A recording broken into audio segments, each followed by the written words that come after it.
अब बात करते हैं कॉन्ग्रुएंसी ऑफ ट्रायंगल्स। अब तक हमने सिमिलरिटी ऑफ ट्रायंगल्स पढ़ा था, अब पढ़ते हैं congruency of triangles. Two triangles are said to be congruent if, ये कंडीशन है हमारे पास, they have the same corresponding angles and they have the same corresponding sides. देखो दोनों चीजें अलग अलग है, सिमिलरिटी ऑफ ट्रायंगल और कॉन्ग्रुएंसी ऑफ ट्रायंगल में बस इतना सा अंतर है कि यहाँ पे क्या होता है कि उनकी साइड्स भी सेम है, लेकिन जब सिमिलरिटी ऑफ ट्रायंगल्स हमने पढ़ा था वहां पे हमने देखा था कि साइड्स नहीं, वहां पे सिर्फ एंगल्स इक्वल होते हैं ट्रायंगल के। इसका मतलब उनके पास क्या है, शेप क्या है उनका सेम है, ठीक है, शेप क्या है सेम है, लेकिन उनका साइज अलग अलग हो सकता है। लेकिन यहाँ पे क्या होगा कि यहाँ पे एंगल्स भी सेम है और जो साइड्स की लेंथ है वो भी क्या है, तीनों की, दोनों ट्रायंगल्स की इक्वल है, ठीक है। करस्पॉन्डिंग साइड्स की बात करेंगे हम लोग, ठीक है। That is they have the same shape as well as same size, ठीक है, but and have same area, मतलब उनका एरिया भी सेम होगा जब दोनों एक दूसरे के ऊपर क्या कर सकते हैं, कोइंसाइड। मतलब एबीसी वाले ट्रायंगल को उठा के अगर हम पी क्यू आर के ऊपर रख दें तो हमें पता ही नहीं लगेगा कि पी क्यू आर कोई ट्रायंगल था, वो उसे क्या कर देगा, पूरा कंप्लीटली कोइंसाइड कर लेगा। बात समझ में आ गई, मतलब एग्जैक्टली सेम फिगर रहने वाला है, ठीक है, साइड भी सेम, एंगल्स भी सेम रहने वाले हैं। क्लियर है इतनी बात? तो आगे हम पढ़ेंगे कि difference between similarity of triangle and congruency of triangles. अब बात आती है यहाँ पे पहचानने के लिए कि कौन सा ट्रायंगल सिमिलर है कौन सा नहीं है। अलग अलग चीजें हम लोगों के पास, angle side, angle side side side, ठीक है, तो वो अब हम देखने वाले हैं। देखते हैं ट्रायंगल एबीसी और ट्रायंगल पीक्यूआर अगर कॉन्ग्रुएंट है, ठीक है, तो यहाँ पे क्या होने वाला है कि इनकी करस्पॉन्डिंग साइड्स, ठीक है। अब कॉन्ग्रुएंसी के लिए हम लोग कौन सा साइन लगाते हैं, इस टाइप से, जो ऊपर वाला साइन है वो सिमिलरिटी के लिए लगाया था, इसका मतलब सिमिलर तो रहेंगे ही, साइड में इक्वल भी रहेंगी, क्या, साइड्स इक्वल रहेंगी, ठीक है। मान लो ए बी हम लोगों के पास है, ये साइड किसके बराबर है, मान लो पी क्यू के बराबर, ये वाली साइड पी आर के बराबर और ये वाली साइड इसके बराबर, ठीक है, ए सी वाली साइड पी क्यू के बराबर होगा। तो क्या यहाँ पे हम बोल सकते हैं कि जो ट्रायंगल ए बी सी है ये सिमिलरिटी का साइन है, सॉरी कॉन्ग्रुएंसी का साइन है, ये पी क्यू आर के सिमिलर है, क्या हम ऐसा बोल सकते हैं क्या? नहीं, ऐसा नहीं बोल सकते। ए, यहाँ पे देखो ए बी वाली साइड किसके बराबर है, क्या पी क्यू के बराबर है क्या? नहीं, वो क्यू आर के बराबर है। तो हम लोग यहाँ ऐसा नहीं लिख सकते, हमें लिखना पड़ेगा triangle A B C, sequence का बहुत ध्यान रखना पड़ेगा, ठीक है। ए बी की बात करें तो यहाँ आएगा Q R, triangle Q R, फिर बी सी, तो ठीक है, क्या आ जाएगा, बी सी किसके बराबर है, पी आर के बराबर, तो ये आ जाएगा पी। और ए सी किसके बराबर है, ए सी हमारी बराबर है पी क्यू के, तो ए सी बराबर है पी क्यू के। तो ये वाला तरीका क्या हम लोगों का सही है, हमें क्या करना है, ऐसा ही लिखना है, ठीक है। बात समझ में आ गई, ये वाला क्या है, करेक्ट तरीका। क्लियर है? एंगल्स भी इक्वल होंगे, अब एंगल्स भी इक्वल होंगे, ठीक है। तो यहां पे अगर एंगल देखें हम लोग,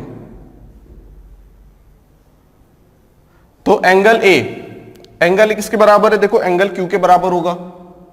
ऐसा नहीं करना कि एंगल ए एंगल पी के बराबर कर दिया हमने, ऐसा नहीं करना, यहां पे ऐसा नहीं होगा, एंगल ए पी के बराबर।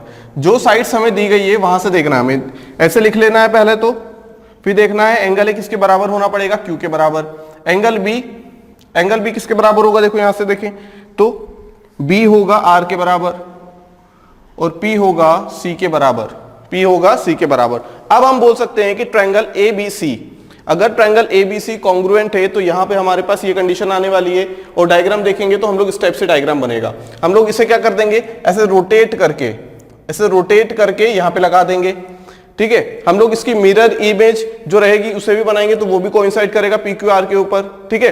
रोटेट करेंगे तो भी वो करेगा कोइंसाइड, अगर स्लाइड कर दें, रोटेट करके स्लाइड भी कर दें तो भी वो कोइंसाइड करेगा उसके ऊपर, ठीक है। तो यहाँ पे अलग अलग तरीकों से हम लोग जान सकते हैं कि यहाँ पे कोई ट्रायंगल कॉन्ग्रुएंट है या फिर नहीं है। अब देखते हैं किन किन टाइप से हम लोग पता लगा सकते हैं कि दो ट्रायंगल कॉन्ग्रुएंट है या नहीं है। सबसे पहले हमारे पास है side side side, side side side. अगर तीनों साइड इक्वल हो गए तो हम लोग ये तो बोल सकते हैं कि इनका शेप बराबर है, और शेप बराबर है, साइड बराबर है ना।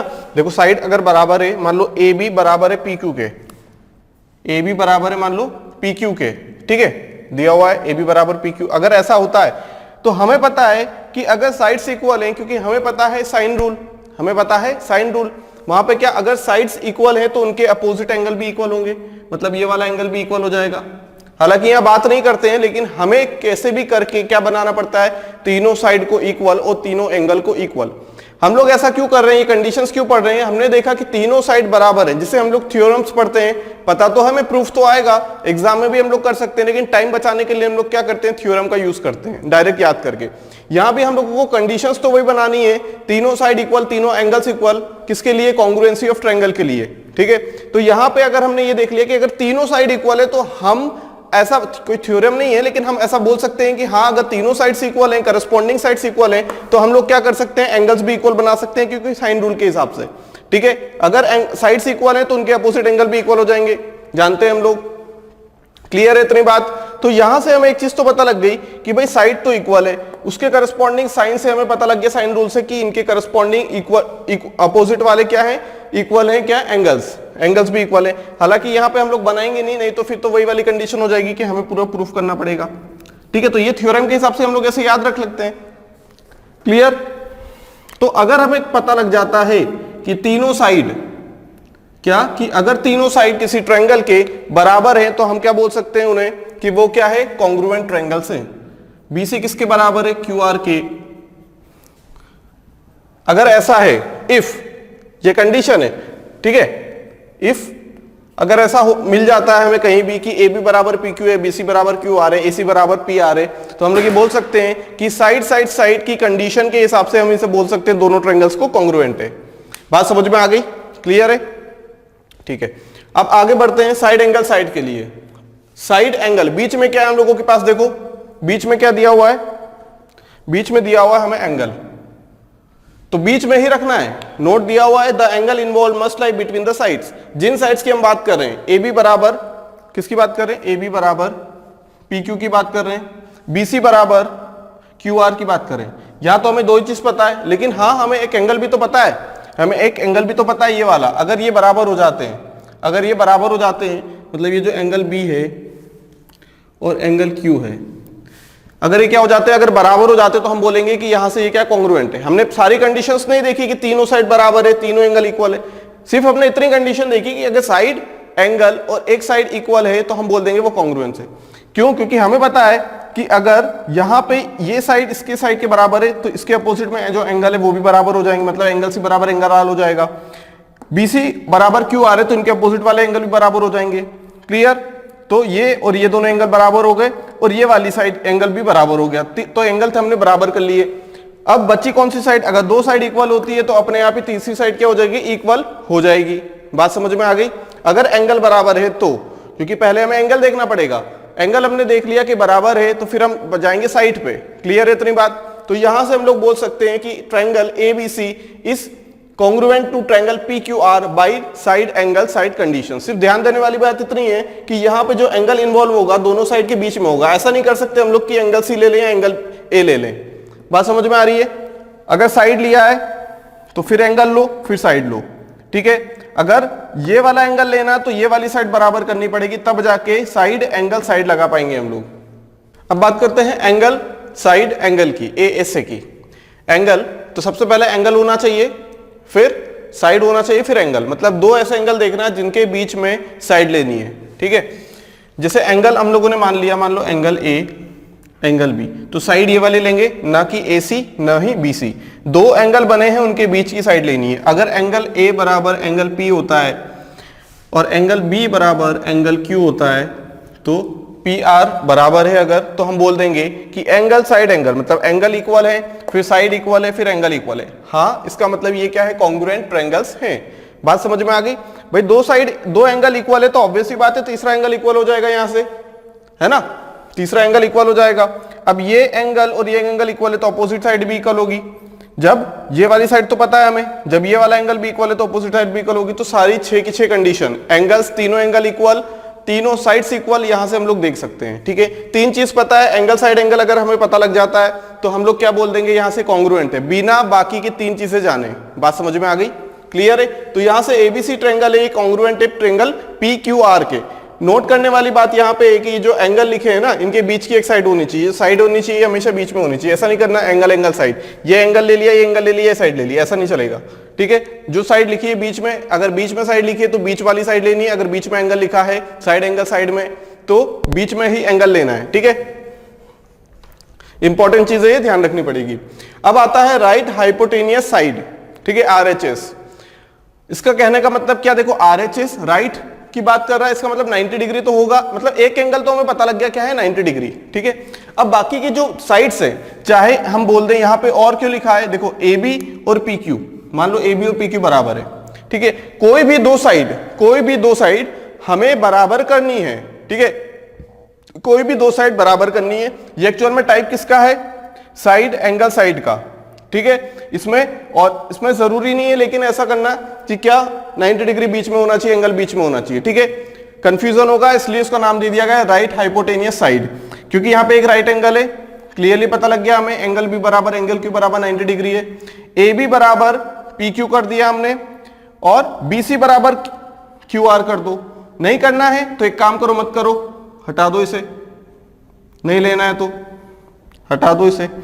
किससे ले ले, फिर हम एसी को ले लें। क्या कोई फर्क पड़ने वाला है क्या, नहीं। क्यों नहीं पड़ेगा, क्योंकि भाई दो साइड, यहां पे हमें फॉर्मूला पता है कि A B square plus B C square equal to A C square. जब दो साइड इक्वल हो जाएगी तो तीसरी साइड अपोजिट में, तीसरी साइड अपने आप ही क्या हो जाएगी, करस्पॉन्डिंग साइड बराबर हो जाएगी। बात समझ में आ रही है, क्लियर। तो यहां से हम लोगों को पता लग गया कि अगर हमने क्या किया, दो साइड्स को बराबर कर दिया, इसे नहीं लेनी तो कोई दिक्कत नहीं है, फिर इसे ले लो। मतलब दो साइड बराबर होनी चाहिए और एक एंगल 90 डिग्री होना चाहिए, तब जाके हम बोलेंगे कि by RHS condition, right hypotenuse side condition, this two triangles are congruent to each other. बात समझ में आ गई, क्लियर है। तो ये चार टाइप है पता लगाने के, यहां से भी चीजें देखो, एंगल बराबर होने चाहिए, 90 डिग्री। अब बचे दो एंगल की बात करें हम लोग, दो साइड बराबर है तो एक साइड की और बात करनी पड़ेगी। भाई यहां पे क्या हो रहा है, पहले एंगल की बात करते हैं, एंगल की बात करेंगे फिर हम लोग बात करेंगे साइड की। देखो 90 डिग्री है, अब ये दोनों क्या है, साइड। अब ये साइड इसके साइड के बराबर है, मतलब इसके अपोजिट में जो एंगल सी है वो एंगल आर के बराबर है। ये दोनों साइड बराबर है, इसके मतलब इसके अपोजिट वाले एंगल भी बराबर है यहाँ पे, क्लियर है। और ये वाली जो एंगल है, ये वाली जो साइड है, जब दो साइड बराबर है तो तीसरी साइड तो अपने आप बराबर हो जाएगी फिर, अगर एंगल बराबर है तो, ठीक है। तो यहां से भी सारी 6 की 6 कंडीशन सेटिस्फाई हो रही है। बस हमें इतना याद रखना है, angle side side angle side और RHS, अगर ये तीनों चीजें कहीं मिल जाती, चारों चीजें, तो हम लोग बोल देंगे ये क्या है, कॉन्ग्रुएंट है, क्लियर। बाकी 6 की 6 चीजों पे नहीं जाएंगे, तीनों एंगल पे नहीं जाएंगे हम लोग, तीनों साइड पे नहीं जाएंगे।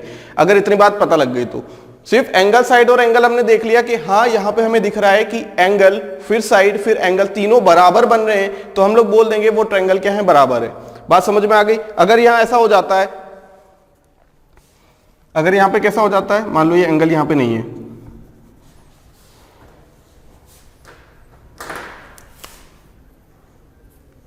ठीक है। मान लो यहां पे हमें करना है साइड एंगल साइड देखना है, ठीक। मान लो यहां पे क्या हो रहा है, ये, ठीक, फिर ये, तो अब हम क्या बोलेंगे, देखो एंगल साइड एंगल हो रहा है यहां पे, तो अब यहां पे तो हमने इस कंडीशन के हिसाब से लिख दिया था, पुरानी वाली कंडीशन के हिसाब से, लेकिन अब क्या लिखना पड़ेगा हमें, angle ABC is congruent to, ये हटाना पड़ेगा।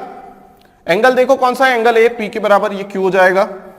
फिर साइड AB वाली है, QR है, ठीक है, तो B कितना हो जाएगा, ये R है ना भाई, B के करस्पॉन्डिंग R है, देखो दोनों के एंगल बराबर है, तो B के यहां पे लिखना पड़ेगा R, और बचा क्या, P, क्योंकि C के करस्पॉन्डिंग क्या है, जिसमें कोई एंगल इंक्लूड नहीं किया, P, तो यहाँ पे ये वाली कंडीशन बनेगी। तो ध्यान रखना यहाँ पे ऐसा नहीं लिख देना, इस टाइप से भी दिया हुआ है कि एंगल A Q के बराबर है तो पहले Q ही लिखना पड़ेगा, मतलब यहाँ पे जो लिखा हुआ है वो इसके करस्पॉन्डिंग, इसलिए तो करस्पॉन्डिंग यूज करते हैं हम लोग, क्लियर। अब देखते हैं difference between similarity and congruency of a triangle, ठीक है। सबसे पहले सिंबल की बात करें अगर हम, तो सिमिलैरिटी के लिए हम लोग ये यूज करते हैं और कॉन्ग्रुएंसी के लिए ये चीज यूज करते हैं।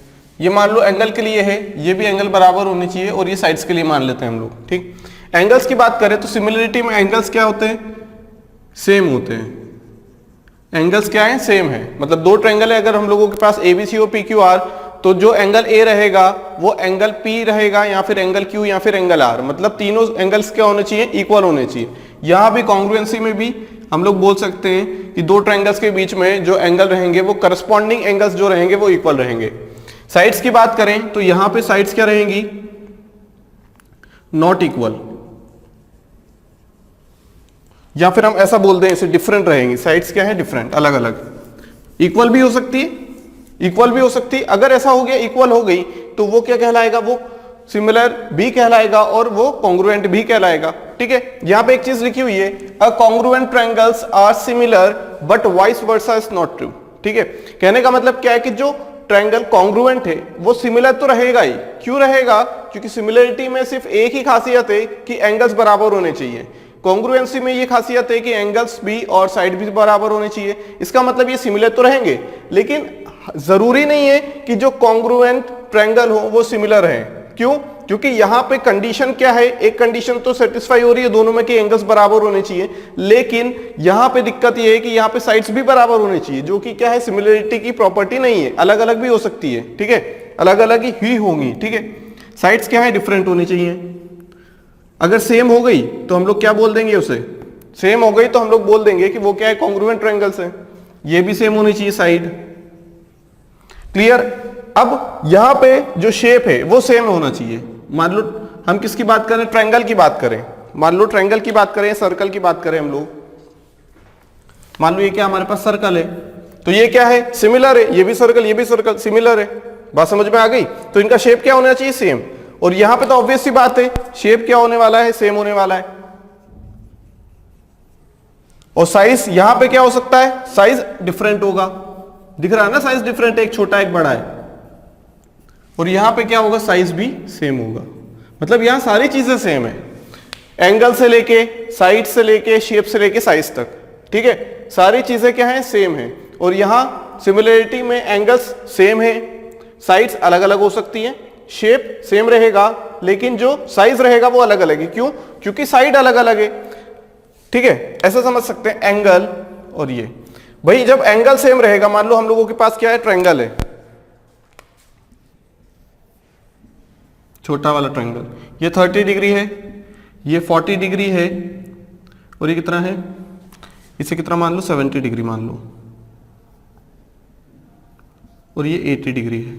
ठीक है, ये भी 30 मान लो, ये भी 70, और ये 80 डिग्री मान लिया हमने। ठीक है, इसका मतलब क्या है, जिस एंगल पे ये इंक्लाइन है उसी एंगल पे ये इंक्लाइन है, फिर इस लाइन से जिस एंगल पे ये वाला इंक्लाइन है इस एंगल पे, मतलब जो शेप है वो तो सेम ही बनेगा, लेकिन साइज अलग है ना, साइज अलग दिख रहा है, देखो साइज डिफरेंट है।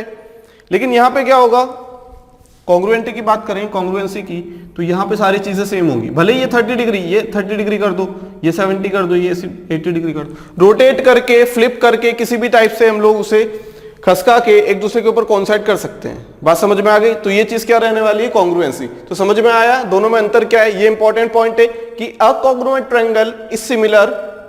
जितने भी कॉन्ग्रुएंट ट्रायंगल्स होंगे वो सिमिलर तो होंगे, लेकिन जितने भी कॉन्ग्रुएंट ट्रायंगल है जरूरी नहीं है कि वो सिमिलर हो, सॉरी जितने भी सिमिलर ट्रायंगल है कि जरूरी नहीं है वो क्या हो, कॉन्ग्रुएंट हो।